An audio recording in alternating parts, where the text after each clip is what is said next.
Have you ever stopped to think about what led Nebuchadnezzar to invade Jerusalem and set fire to Solomon's temple?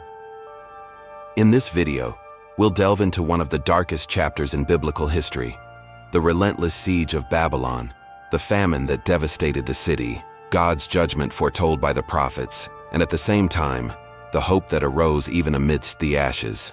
Prepare to understand how the fall of Jerusalem was not just a political tragedy, but a spiritual lesson that continues to resonate today. A reminder that faithfulness to God is the true foundation that sustains a nation and a people. Before you watch, like, share the video, and subscribe to the channel. The rise of Babylon and the fall of Solomon's temple. The air in the ancient Middle East, around the end of the 7th century BC, was heavy with the dust of collapsing empires and the scent of rising new powers. For centuries, Assyria had been the great wolf, the undisputed power that kept kings and nations trembling beneath its sandals. But wolves also grow old. The great Assyrian Empire was crumbling, attacked from within by civil wars and from without by a new and unlikely alliance between the Medes and a people from southern Mesopotamia, the Chaldeans, who now ruled a reborn Babylon. At the head of this new Babylon stood a man named Nebuchadnezzar. He was cunning, patient, and ruthless.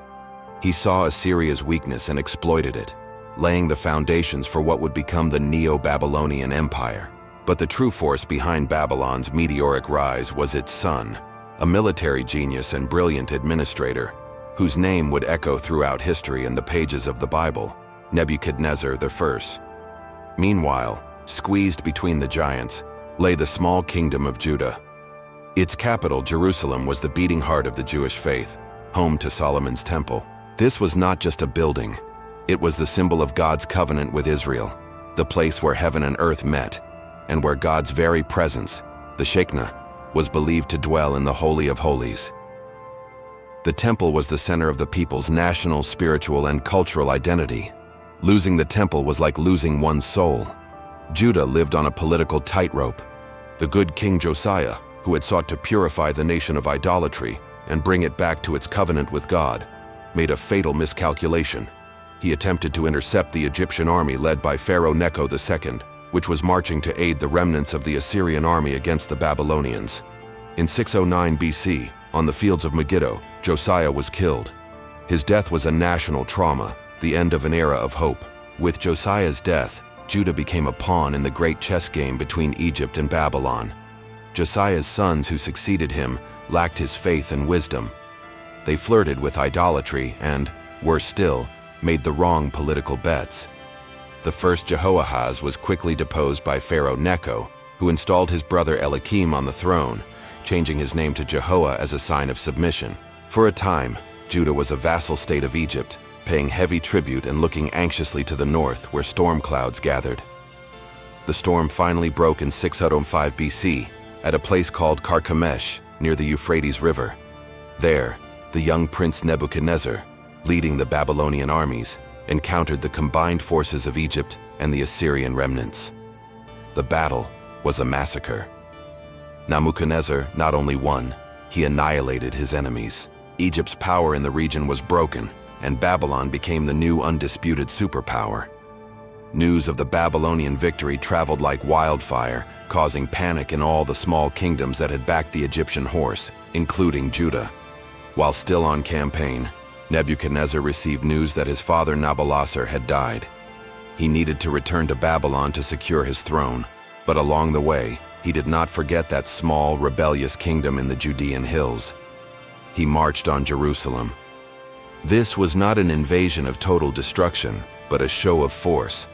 He besieged the city, and King Joachim, seeing he had no choice, opened the gates. Nebuchadnezzar established his rule cleverly. He plundered part of the temple's treasures, the sacred vessels of gold and silver, and took them to Babylon to be displayed in the temple of his god Marduk. It was a powerful symbolic act. The god of Babylon had captured the vessels of the god of Judah. Furthermore, he deported a group of young men from the nobility and royal families. They were the brightest and most promising, destined to be re-educated in Babylonian culture to serve in the palace. Among these young men were 4 names that would become legendary: Daniel, Hananiah, Mishael, and Azariah. better known by their Babylonian names, Belshazzar, Shadrach, Meshach, and Abednego. This was the first deportation, a clear warning. Jehoiakim was allowed to remain on the throne, but now as a loyal servant of Nebuchadnezzar, paying a heavy annual tribute. Rebellion and patience wore thin. For 3 years, Jehoiakim served Nebuchadnezzar, but pride and pressure from a pro-Egypt faction at court were strong. He hated the Babylonian yoke, ignoring the dire warnings of the prophet Jeremiah, who tirelessly preached that the only hope of survival was submission to Babylon as an instrument of God's judgment. Jehoiakim rebelled. He withheld the tribute, an act of direct betrayal. Nebuchadnezzar's response was not immediate. He was busy consolidating his vast empire. Instead of coming personally, he sent bands of Babylonian, Syrian, Moabite, and Ammonite troops to attack and weaken Judah, a guerrilla warfare tactic to bleed the kingdom dry. The land suffered, but Jerusalem remained standing. During this chaotic period in 598 BC, King Jehoiakim died without honor.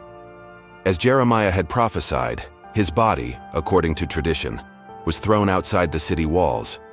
His 18-year-old son Jehoiakim, also called Jeconiah, assumed the throne. He inherited a rebellion that had never begun, and a kingdom on the brink of collapse. His reign was sadly short. In 597 BC, Nebuchadnezzar's patience ran out. He personally arrived with the full force of his imperial army. The cities of Judah fell one by one, and soon Jerusalem was once again under siege. The young King Jehoiakim, seeing the desperate situation, decided to surrender to spare the city from total destruction. He, his mother, his wives, and his entire court left and surrendered themselves to Nebuchadnezzar. This time, the punishment was much more severe. Nebuchadnezzar plundered the temple and the royal palace more thoroughly, taking every remaining treasure he could find. And then he carried out the second and most significant deportation. He took King Jehoiakim and his family to Babylon, where Jehoiakim would remain a prisoner for decades. But he didn't just take the royal family. He deported the entire elite of Judah, the princes, the military officers, the most valiant warriors, about 7,000, and all the artisans and blacksmiths, 1,000. They were the leaders, the thinkers, the builders, the backbone of the nation. Among the exiles was a young priest named Ezekiel, who would become one of the great prophets of the captivity. Nebuchadnezzar's strategy was clear. He decapitated Jewish society, leaving behind only the poorest and least educated population, the people he believed least likely to organize another rebellion. To rule this weakened puppet state, he took Jehoiakim's uncle, Matanas, and placed him on the throne. And as he had done with Jehoiakim, he changed his name as a seal of his authority. Athanias became Zedekiah, meaning righteousness of Yahweh, a name laden with a tragic irony that would soon become apparent. Nebuchadnezzar made Zedekiah swear a solemn oath of loyalty, an oath sworn in the name of the God of Judah. Breaking that oath would be not only an act of political treason, but also sacrilege, the final siege, and the cry of famine. For nearly a decade, Zedekiah ruled a kingdom that was a shadow of its former self. In Jerusalem, a foolish and dangerous optimism began to grow, fueled by false prophets who proclaimed that the yoke of Babylon would soon be broken, and that the exiles and the temple treasures would return. They saw the standing temple as a talisman, a guarantee that God would never allow his holy city to be destroyed. Jeremiah, now an elderly and lonely figure, fought desperately against this tide of false hope. He sent letters to the exiles in Babylon, telling them to settle down, build houses, and marry, for the exile would be long, 70 years. In Jerusalem, he walked with a wooden yoke on his shoulders, a living parable of the need to submit to the Babylonian yoke. For his words, he was branded a traitor, beaten, and repeatedly imprisoned. Zedekiah was a weak man, caught between Jeremiah's harsh truth and the seductive promises of his nobles and the envoys from Egypt.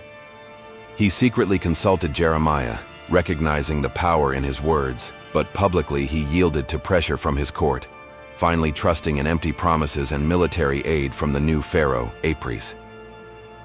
Zedekiah committed the final act of madness. He broke his oath to Nebuchadnezzar and rebelled. Nebuchadnezzar's fury was titanic. This time, there would be no more warnings, no more second chances. In January 588 BC, the vast Babylonian army arrived and besieged Jerusalem. They built siege towers, assault ramps, and battering rams. The city closed its gates. Nebuchadnezzar's order was simple: no mercy. The final siege had begun. Months turned into a year, and then, in almost 2, life within Jerusalem's walls became an indescribable hell, vividly captured in the pages of the Book of Lamentations. Food ran out. People ate sandal leather, dung, anything. The biblical text describes the ultimate horror: once compassionate mothers cooking and eating their own children to survive.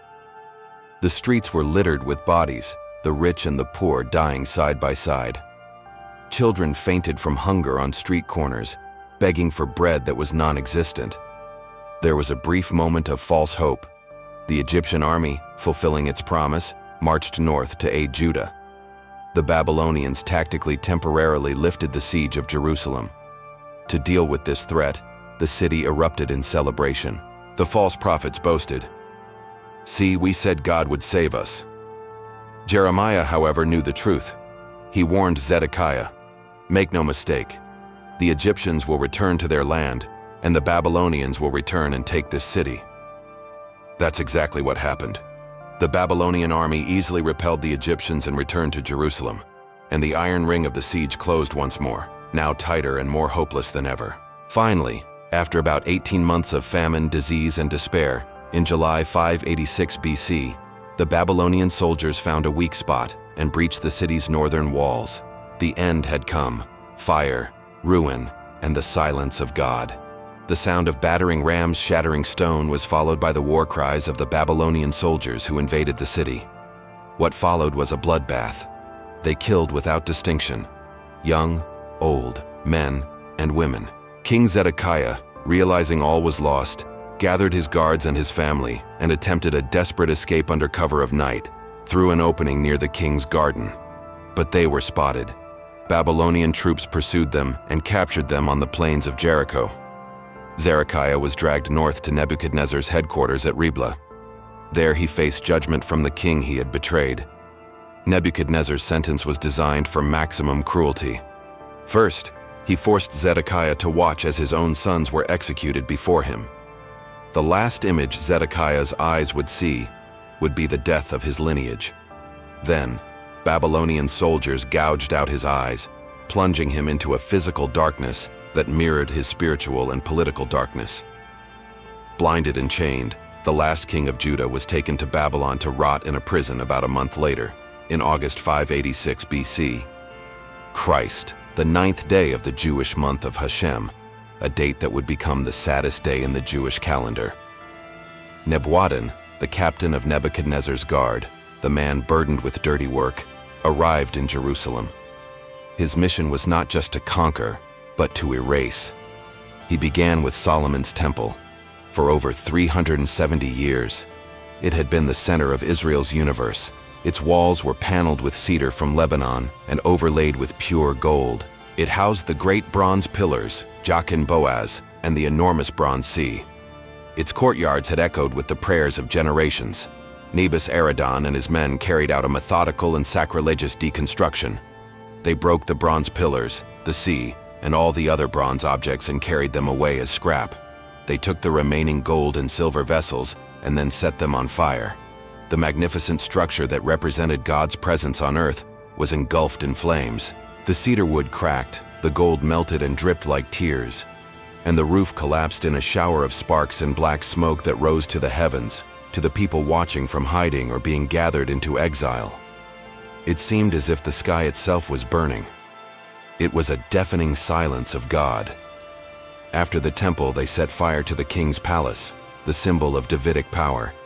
Then they burned all the great houses of the city, the homes of the nobles and the wealthy.